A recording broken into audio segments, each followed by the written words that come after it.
her wardrobe. Gap khakis, cute skirts, and Oxfords, but every now and then she would splurge and take things in a higher direction. She looked across the room. Declan, her dark-haired, green-eyed husband, who hadn't seemed to age in the 10 years she'd known him, was chatting amiably with Ron Friedman and Stan Smith, who were both looking very aware of the fact that they were about a foot shorter than he. Declan was a towering 6'4". Eliza was pleased, though, because she had wanted Declan to get to know Stan. His wife, Pam, was on the board of Brightwood School, and besides being nice, might actually be of use one day.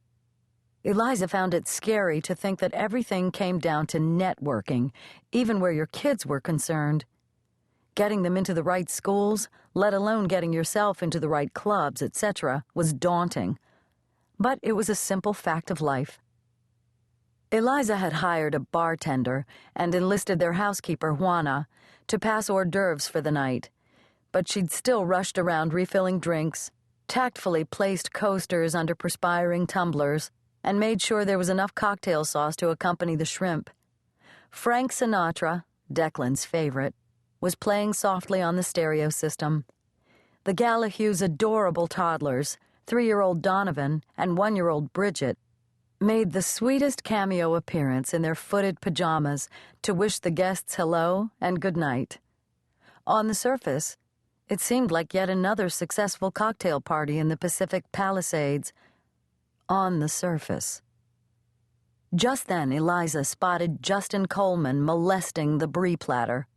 He'd arrived in one of his moods, still in a striped Armani suit and Gucci tie that was his uniform at work, and Eliza could tell that he and Victoria had been fighting on their way over. It didn't take too keen an observer to notice, since they usually fought, but this particular fight had Eliza worried. There was just too much at stake for all of them. When Eliza had opened the door, Justin had pecked her on the cheek and immediately scanned the room to see if anyone he deemed important and ass-kiss-worthy was there. And when he didn't find anyone, his face fell in disappointment, and he beelined for the couch, where he plopped himself in the middle of Eliza's recently fluffed Fortuny silk pillows and began to scarf down the cheese platter. Eliza couldn't help but be repulsed, watching his small white hands work furiously to extricate the creamy center of the brie without getting any mold. She hated the assholes who did that. Just suck it up. Is some mold going to kill you, she thought.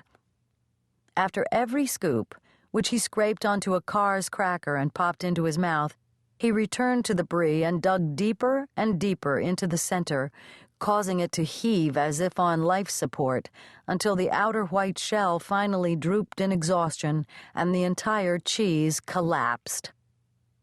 The once tastefully arranged platter now looked like the remnants of a pie-eating contest. Brie always was messy, Eliza thought with a sigh. Why did it remain in the cocktail party canon? As you can imagine, he didn't want to come, Victoria had said tautly. Although she was stunningly beautiful, with stick-straight long blonde hair, piercing blue eyes, and a figure to kill for, Victoria had been increasingly irritated and stressed of late, which did little to enhance her looks. "I'm frankly surprised he showed," said Eliza. "I'm surprised that any of us showed, the way things are going." Victoria and Eliza exchanged knowing looks. But before they could continue, Pam Smith, the whippet-thin neighborhood activist, came over and interrupted. "Eliza, the house is adorable. You have such great style," she said genuinely.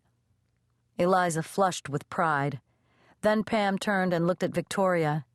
"And how are you? I haven't seen you or Justin in the longest time." "I know, it's been a while," said Victoria tersely, taking a glass of champagne from the passing bartender. Her gold bangles clanked down her arm one by one when she took the glass, and then clanked back up when she took a sip. "Oh, well, I know you're busy with your 2 adorable boys," said Pam, surprised at how cold Victoria was being.